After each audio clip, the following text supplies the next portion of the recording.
Doctor గారు, ఈ ఎపిసోడ్లో మనం నాకు బీపీ తెప్పించద్దు అనే అంశం గురించి మాట్లాడుకుందాం.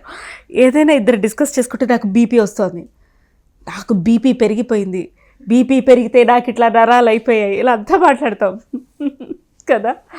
సో ఈ బీపీ అనేది చిన్నపిల్లలు కూడా అంటారు.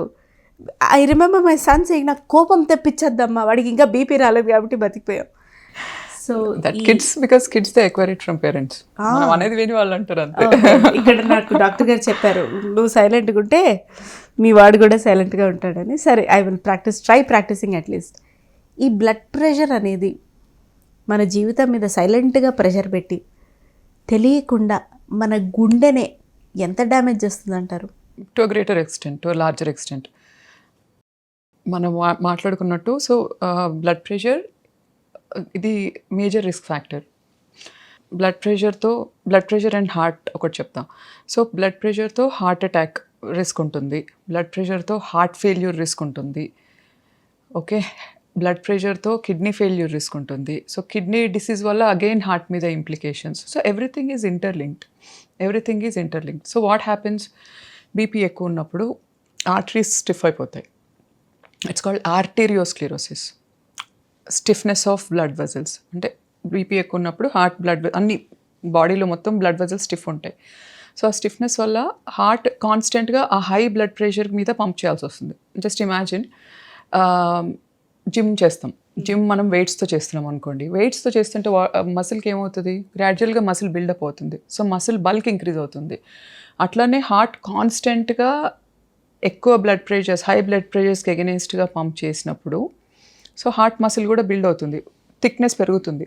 థిక్నెస్ పెరిగినప్పుడు దానికి బ్లడ్ సప్లై తగ్గుతుంది. ఎందుకంటే బ్లడ్ వెజల్ నెంబర్, అంటే హార్ట్కి సప్లై చేసే కొరోనరీస్ ఉంటాయి కదా, కొరోనరీస్ నెంబర్ ఇంక్రీజ్ అవ్వదు కానీ మజిల్ ఇంక్రీజ్ అవుతుంది.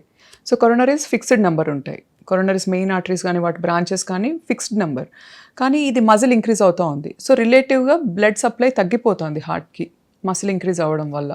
సో ఈవెంచువల్లీ ఏమవుతుందంటే ఆ హార్ట్ పంపింగ్ తగ్గిపోతుంది. So that's called as heart failure. Hypertensive heart disease అంటాం. సో బ్లడ్ ప్రెషర్ వల్ల హార్ట్ ఫెయిల్యూర్ అయ్యేదాన్ని హైపర్టెన్సివ్ హార్ట్ డిసీజ్ 1. ఇంకొకటి ఈ హార్ట్ అటాక్ రిస్క్ కూడా పెరుగుతుంది బీపీ వల్ల కిడ్నీ జబ్బు పెరిగి దానివల్ల మళ్ళీ హార్ట్ మీద ఇంప్లికేషన్స్ పడతాయి. So all of these. అసలు ఈ బీపీ ఎందుకు వస్తుంది డాక్టర్? కోపం వల్ల బీపీ వస్తుందా? కొంతమంది సైలెంట్గా ఉంటారు, వాళ్ళకి కూడా బీపీ ఉంటుంది. అంటే బీపీ రావడానికి కోపానికి సంబంధం ఏంటి అంటే, కోపం ఈజ్ అ కైండ్ ఆఫ్ స్ట్రెస్సే కదా కోపం. సో స్ట్రెస్ హార్మోన్స్ ఇంక్రీజ్ అవుతున్నాయి అక్కడ.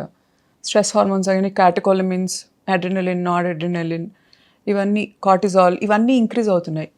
ఈ హార్మోన్స్తో ఏమవుతుంది అంటే వాటర్ లాగ్ ఎక్కువైపోతుంది, అమౌంట్ ఆఫ్ వాటర్, సోడియం అవన్నీ బ్లడ్ వెజల్స్లో ఎక్కువ. సో ఓవరాల్గా ఫ్లూయిడ్ ఎక్కువ అవుతుంది. So blood vessel is like a tense pipe. Full water ఉన్న పైప్స్ చూసుకోండి, అవి టెన్స్ ఉంటాయి కదా. సో ఆ టెన్స్ బ్లడ్ వెజల్ వాల్ వల్ల బీపీ పెరుగుతుంది. So stress will contribute to blood pressure. BP వల్ల కోపం రాదు, కోపం స్ట్రెస్ హార్మోన్స్ వల్ల బీపీ పెరుగుతుంది.